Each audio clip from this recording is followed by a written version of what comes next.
The blue moon hung like a pulse against the black, a slow, steady glow that made the shuttle's hull feel thin and fragile. Salana watched it from the viewport until the curvature of Valera's atmosphere blushed against Vera's reflected light. She had mapped thermal gradients across 3 continents and written papers that still sat, hummed away in the archives of the Institute. But none of that prepared her for how a planet could feel in her bones. The light seemed to pierce the marrow of her hands, a low, patient vibration under the skin that answered when she touched the metal rail next to her seat. Jack sat across the cabin, knees drawn to his chest in a posture he still favored when thinking. They had flown in silence most of the trip, the old routines of familiarity easy to carry and equally easy to misread. Mission logs had written them as colleagues. Personal histories wrote them otherwise. Shared labs, late-night arguments over sampling protocols, a 3-year relationship that had unraveled on the last expedition, a dozen small cruelties left unspoken. He had the habit of watching her the way one watches an instrument, half attention, half ownership. She felt that attention like a second gravity. The mission briefing had been concise. Valera, one of 3 candidates for Ecosystem Energy (EOS) field tests. Its biosphere shimmered with a kind of systemic bioluminescence that hinted at something more than simple photobiology. An organized lattice of energy interactions, a net of light and pulse that might mediate perception across organisms. The Institute hoped to find a guardian, a species or sentinel that maintained that network. If one existed and could be understood, the implications would be enormous. A living ledger of ecological exchange, a model of communication without words. Salana's role was clear: catalog, measure, and, if possible, translate. She had trained for months in sensor suites and in the nuances of empathetic observation, how not to force an interaction, how to let an organism volunteer contact. She had learned to listen with instruments and with skin. That last lesson felt crucial now as the shuttle broke through the upper clouds and Valera's green ocean spread beneath them like wet light. "Prep pods in 2, the pilot said, voice calm against the thrumming engine. A technician floated by, leaving behind the faint scent of coolant and the olfactory memory of human presence. Salana closed her eyes. She tried to name the sensation under her ribs, the way the planet's pulse thrummed through the shuttle. Not fear, not exactly, but a widening that felt like wonder and something else, a tremor that could become ache. If you like First Contact stories, subscribe. There's more of this to come. Just a soft note, her mind supplied, a practical instruction in an age of channels and followers. She mouthed it, felt the odd distance of saying such a thing while the planet waited. They landed near a river of light that glowed faintly blue under Valera's dawn. The descent disturbed a flock of translucent insects that rose like a shower of breadcrumbs and evaporated into the air, their bodies lighting up in a collective panic. Outside, the air smelled like rain on basalt and something metallic, salt and iron, with a hint of sweet resin that was not of any earthly tree.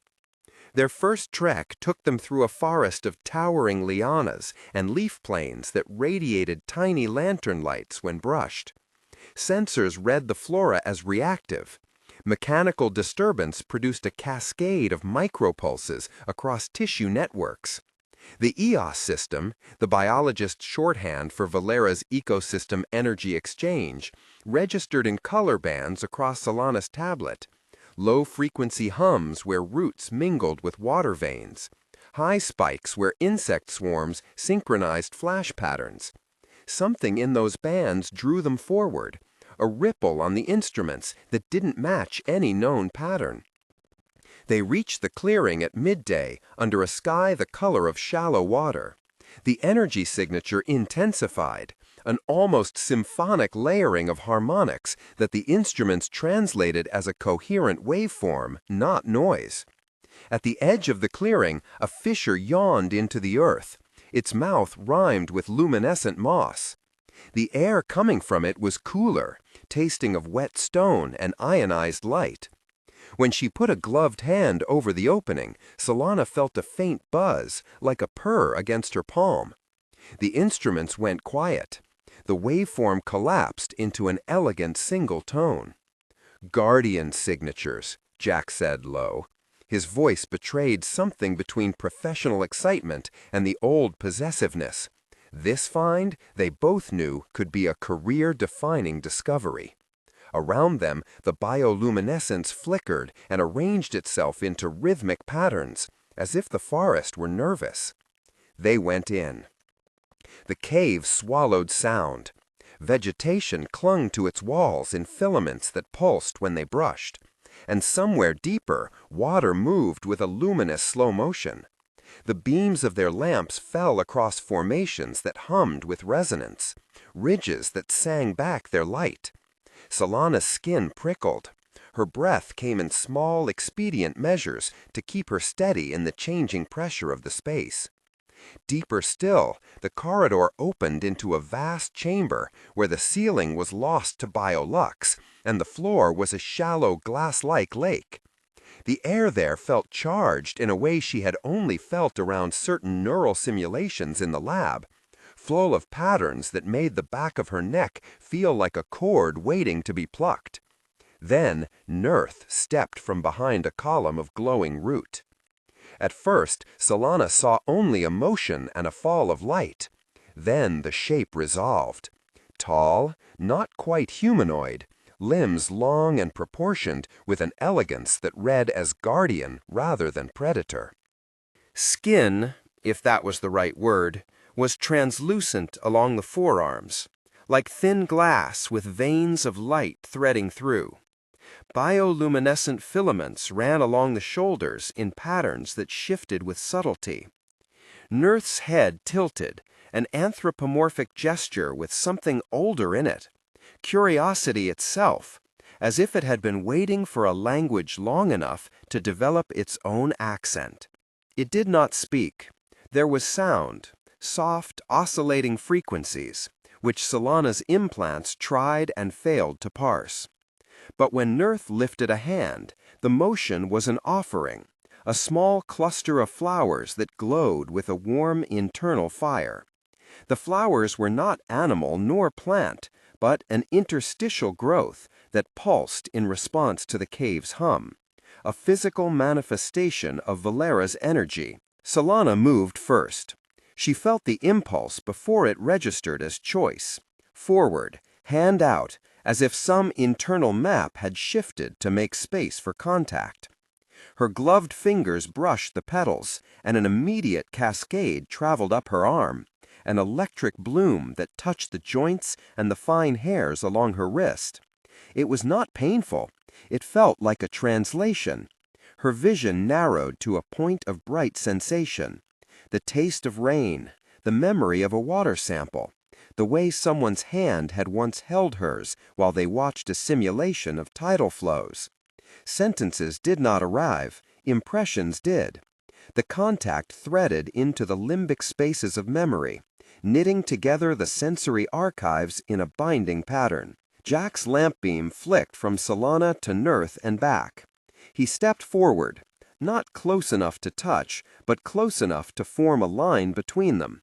Protective, Salana thought, and a little weary. "Don't reach," he said, too quickly, as if the word could bargain the translation.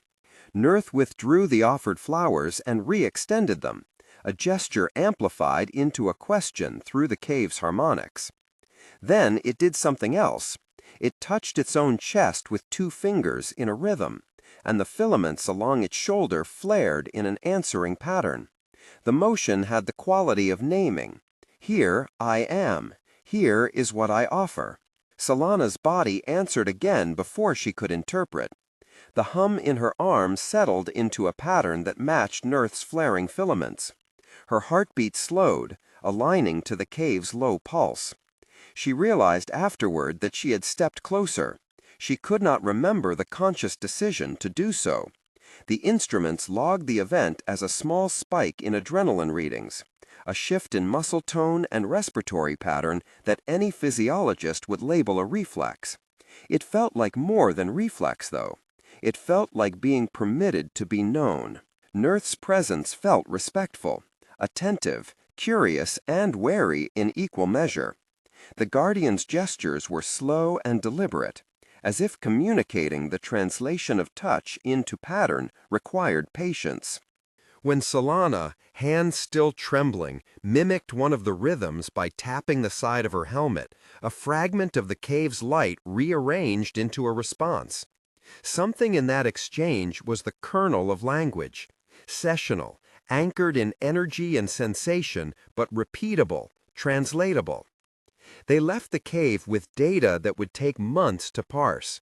Their emission profiles suggested a distributed intelligence, a network of energy governance that could, in theory, map intentions across organisms. Back at camp, the monitors replayed the contact loop in lights and numbers while Salana tried to reconstruct the interior movement. What had made her step forward? When she reviewed the video later, she watched a woman who moved of her own accord, but whose fingers tingled with the echo of someone else's touch. It should have been nothing and everything at once. Days morphed into a montage of wonder and patient research. Nurth appeared at the edge of their work, sometimes at dawn when the lianas were slow and the cave breathed out cool. Most interactions were mediated. Nurth mirrored patterns they made with the instruments, sonic chirps, sequence lights, the toss of a pebble into the glass lake to see the ripple mathematics. Salana learned to translate those small arrangements into tentative hypotheses. Light clusters meant territorial markers. Complex pulse patterns might be mnemonic devices. A particular low hum often accompanied a slowing in heart rate. She began to hear the planet as a form of music not imagined but functionally communicative. Vignettes engraved into their days. There was the stream that ran with phosphorescent silt. Salana knelt to scoop water into a specimen vat and found a thin string of living light threading through the sample. When they played a recorded sequence of the cave's harmonics into that water, the light inside arranged itself into tiny spirals that matched the beat. There was a ring of fungus that rearranged its biolux into patterns resembling fingerprints if you squinted. Nurth would press its hand to the ring, and small symbols would circle like a conversation. Once it showed her a pattern in damp sand, 5 arcs, 3 straight lines, and then touched her wrist. Her implant translated the touch into a warm, broad chord that sent memory scenes rushing through. A hillside, a child's hand, the sound of wings. She learned to tell the difference between a memory and a metaphor by the way her chest constricted or eased. Jack watched these things with a slow attentiveness that tightened like a wire. He took notes, precise, sometimes too neat, his pen scratching in margins where Salana preferred voice logs. His fingers had a way of lingering on the tablet edges during debriefs, and his eyes, when they found hers, were quick to narrow. When she offered him a translation snippet, a pairing of a pattern and the way it reduced both their heart rates, he took it with a handshake that was businesslike. But later, in his tent, she would overhear him muttering into a recorder at 2 a.m, mapping potential outcomes for the Institute, margining that her growing bond with the Guardian might compromise objectivity. Jealous? She told herself that wasn't fair. He had every right to worry about bias. But the worry in his voice had an undercurrent she recognized from the old days, a fear that the thing she was discovering could become something he would not share. Small fissures deepened. On day 9, Jack skipped a measurement shift and came back with tired, hard-set eyes. Salana found him at the edge of the equipment line, fingers on a device he had not used in months, a jammer prototype designed to modulate energy feedback. He claimed it was practical. If the environment's harmonics overloaded their sensitive gear, a controlled dampening might be necessary. He demonstrated the device with plausible safety protocols and troubleshooting steps. After the demo, he would not name why he had brought it along. But when Salana later found it unplugged and hidden in his sleeping bag, the rational explanations curdled into suspicion. Sometimes at night, she replayed the memory of the cave and felt ashamed of how much she longed for the translation it offered. Skin, instrument, memory converging into something beyond words. It felt, in moments of honesty, like home, a return to a way of being where touch carried clauses and where energy itself served as an agreed grammar. She told herself she could describe the sensation clinically. She logged pulse changes, hormone flux, the cascade of neurotransmitters. But the parts of her that belonged to story, romance with the unknown, aesthetic desire for connection, sat in the marrow like a second skin. Jack's behavior changed in smaller, more tactical ways. He began to take readings before she could, to position his instruments where she had intended to place hers. In debriefs, he would downplay certain signals, framing them as noise. In private, he accused her of anthropomorphism, reading personhood into a network that could be modeled more cheaply as a feedback matrix. When she answered him, patient and sharp, he flared like someone losing balance. Half-wounded pride, half fear that she was slipping from the map he had made for them both. "You're letting it rewrite you," he said once, voice low enough for only her tent to hear. They were supposed to be cataloging a system, not participating in it. It's a variable, not a partner. "You don't get to decide what rewrites me, Jack," she said. The words felt blunt but necessary. She sat on the edge of the sleeping mat and watched his profile in the dim light of his lamp.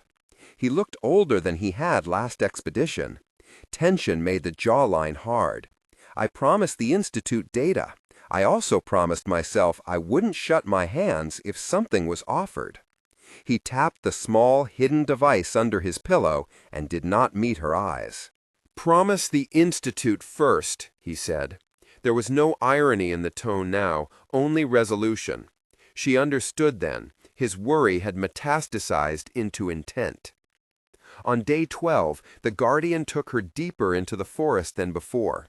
Nirth moved with intentional slowness through a corridor of roots that glowed like veins. Small creatures mimicked their passing, adjusting their patterns like an audience turning in one direction. The air tasted sweeter here, with a mineral tang that made Salana's mouth water. Nirth led her to a place where the ground hummed in low, resonant frequencies that made her teeth hum. It demonstrated a pattern by pressing its fingertips to the soil. 3 rising notes, 2 falling, a pause, then a long-held tone. When she lay her palm on the same spot, the reading on her tablet shifted in a way that suggested the ground was not just sound, but encoded memory. It was late when they returned. The camp lamps cast long, guttering shadows. Jack was awake, sitting by the table with a mug of something hot held in both hands, the jammer device between his knees like a pet. When their boots hit the matting, he stood. "We need a log," he said, voice crisp. He did not look at Salana so much as at the machine they had just used to collect the soil sample. "We're exposing not just data, but context. If the Institute gets an incomplete read—" "You mean if you can't control the context?" Salana said. She could have let it go. Diplomacy had been useful in the field before. But there was a wedge being driven under the hull of their mission, and it scared her. Jack's eyes sharpened. "There are too many unknowns, Sal. That's the point. We need containment." Containment was a human word with human motives. The planet, for its part, did not seem to require containment. The EOS system pulsed on with the same slow patience it had shown since day 1. But on that night, Salana understood how danger could be less a creature with teeth than a person's choice. The days that followed moved with the peculiar cadence of a pressure cooker. Publicly, Jack remained a competent scientist. Privately, he rehearsed possibilities. He started taking sections of Nurth's gestures and reinterpreting them for equipment calibration, then withholding those calibrations from her until she explicitly requested them. He worked alone on long stretches, returning with his face smudged with residue from the cave walls. He slipped into production, plans, contingencies, possible justifications for more drastic steps. He acknowledged none of it aloud. Salana kept careful records. Her logs were meticulous, layered with the raw data and overlaid with poetic notes that would horrify a peer reviewer, but made sense to her. She wrote about the way the Guardian's filaments shifted when it mimicked the ring fungus, about the way certain patterns produced a sensation she could only describe as a folding of grief into beauty. Her recordings began to show changes in her physiology that matched those early reflexive steps at the cave mouth. A tightening of the diaphragm when confronted with a particular harmonic, a spontaneous tear when a pattern matched a childhood memory that had been dormant. She tried to parse the ethical dimension of that, the moment at which being changed by a place or an organism meant losing the objective stance required by science. On day 20, the occasion came that would be remembered by everyone who had been there as the day the world tilted.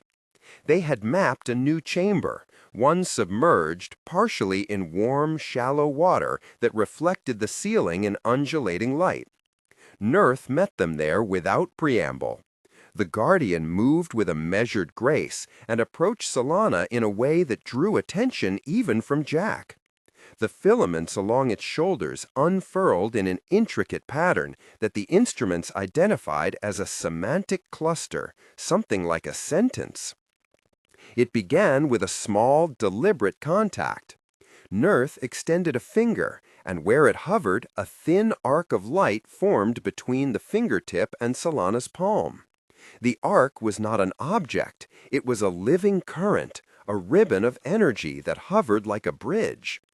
When Salana put her hand into the arc, the sensation that bloomed was deeper than any in their logs.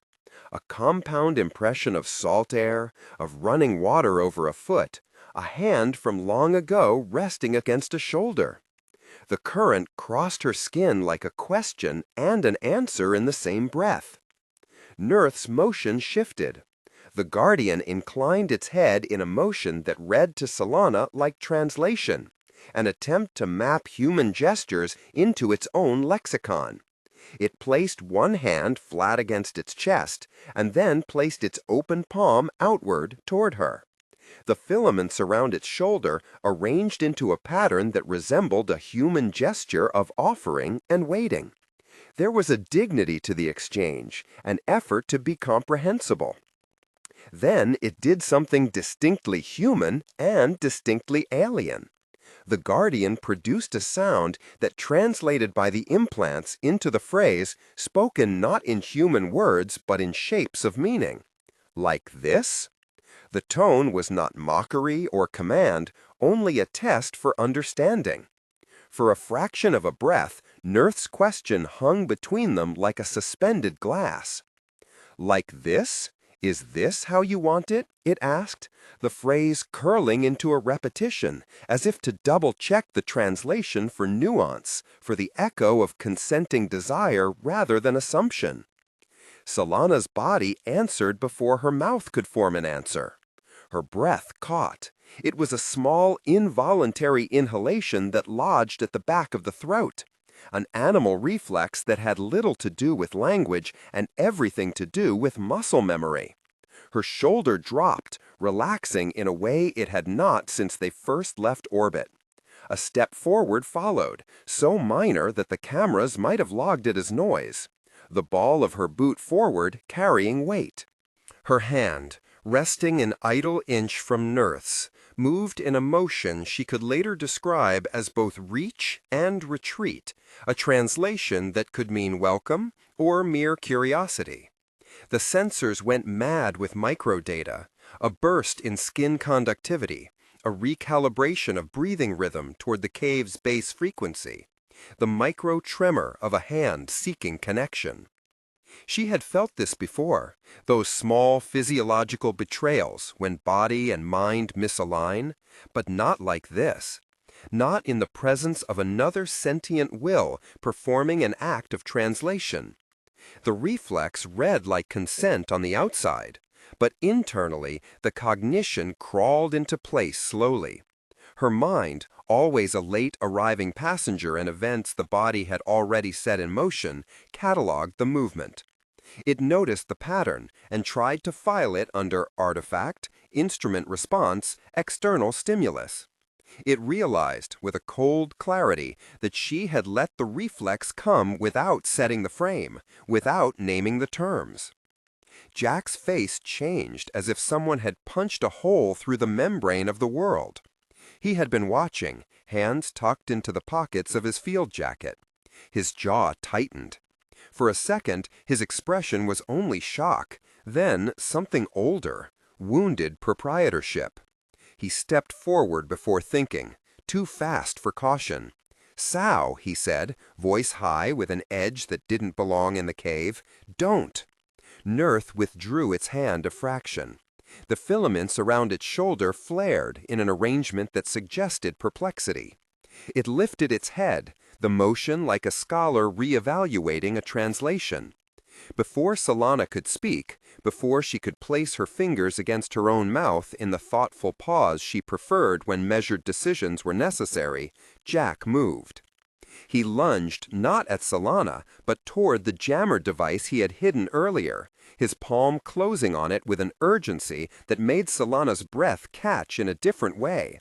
This time, not reflexive, but alarmed. In his hand, the device looked smaller, more dangerous, a blunt instrument intended to cut continuity. If activated, it would flood the local frequencies with noise, severing the gentle current that had formed between Salana and Nurth, a human firewall against the Eos. In Jack's face was the look of someone choosing containment over discovery, control over communion. Nurth's filaments tightened into a flash that could have been called hurt. It took a step back, not in fear, but with an alien, dignified reserve that made Salana's chest ache. The Guardian's hand rose in a motion that translated, in her mind, as a question of permission and comprehension. It asked again, not in words, but in the gentle pressure that now seemed to hover between them. Had she wanted contact? Had she wanted the pattern to become part of her? Salana's body answered again, but this answer was thinner now, complex with after-images. Her fingers curled reflexively into a fist and then relaxed. Her mouth formed the shape of a word and then dissolved into silence. She had time to think. Time and the awful knowledge that permission given by a reflex could be rescinded by a will that chose differently. "Jack," she said, and the sound that came out did not belong to the scene she wanted. It was small, it was human, it lacked the authority she hoped for. Jack's fingertip caressed the jammer switch. The device hummed with muted power. He held it for a fragile second, an almost choir of 1,000 possible actions vibrating between his knuckles. Then, in a movement that felt both deliberate and strangely ritualized, he tucked the device into the side pocket of his bag and stepped back. Not a surrender, she thought, a deferment, a plan in gestational form. Nurth watched him, then tilted its head the way someone does when learning a new grammar. The Guardian repeated the pattern it had used before, an offering folded into a question, then extended its hand only as far as mutual comfort allowed. There was respect in that, a circuitous patience that read like apology. Salana's pulse slowed enough for her to speak. "Not without talk," she said quietly, the words precise by design. She made space between the reflex and the consent, naming the interval. "I need to choose, and so does the Guardian." The line between reflex and choice had thinned to an energy filament itself. Jack's face was unreadable. For a half-breath she saw the old intimacy between them, the nights of equations and late coffee and the small soft things that had once been their glue. Then she saw the gap. His hands had become instruments for something else. Outside, in the deep quiet, the cave sighed. The water's surface held a perfect reflection of Nurth's filaments and of Salana's upturned face. She saw, for a moment, not just the present, but a branching fork. One path where inquiry became intimacy, another where containment became dominion. She felt both under the skin. Then a distant tone registered on the camp frequencies, not loud, not urgent, but precise, an environmental anomaly flagged by the external sensors. It might have been a natural shift, a burst of geothermal activity, a wave in the Eos lattice, but in the context of the already taut line between the three of them, it read like an alarm. Jack's body moved with the quickness of a man who had made a decision earlier and was now deciding to enact it. He looked at the jammer device again, fingers flexing. Nurth looked between them, filaments contracting into a wreath of concern. The Guardian's energy responded to the cave's anomaly by forming a pattern that seemed to gather the chamber like a net, an attempt to stabilize the ecosystem's pulse. Salana could feel that stabilization thread into her like a hand anchoring a rope. Jack stepped back into the shadow and out of sight for a moment. When he returned, he had nothing in his hands. But his manner was different, composed, narrowed, as though a plan had recently clarified for him in dark corners of the mind.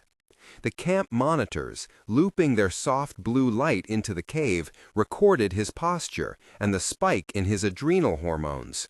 The logs would show the data. The cave would show what happened. Salana reached for Nurth's offered hand with a measured motion this time. Her fingers met the Guardian's. The arc of light formed again, but thinner, more deliberate. This time there was a vocal awareness in the meeting of skin and filament, a human acknowledgement, spoken aloud by Salana to frame the act. I need to understand what this will mean. Nurth's filaments arranged into a slow, patient pattern. It responded not with words, but with images that slipped into her mind like slides. A map of the cave's energy flows. A memory-esque series of social exchanges between species. A history of restoration rather than domination. It was not a promise. It was information. Across the shallow water, Jack's silhouette stiffened. His eyes were reflective pools of something that might have been grief. He watched them, and then, with careful motion, lifted his hand as if to record. He took out a small data chip, the kind the Institute used for off-grid sampling, and tucked it into his pocket.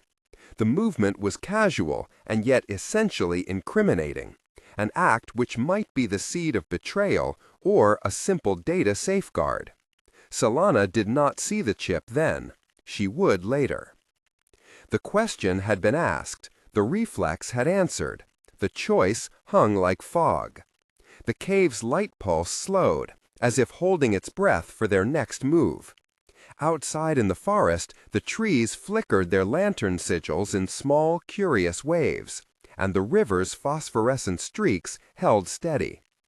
Before Salana could craft a deliberate consent or refusal, before she could call Jack back into the circle of conversation and make him name his fear, a low tremor ran through the chamber. It traveled not only through rock, but through the filaments that connected air to organism. Instruments trilled. Nurth's shoulders flared, then narrowed into a motion like a shield raising. The pulse that the Guardian sent into the chamber was not aggressive. It was diagnostic, urgent, an attempt to make sense of the new vibration. Jack's face went from taut to resolved in a fraction of a second. He moved away from them, toward the cave mouth, his steps measured and fast.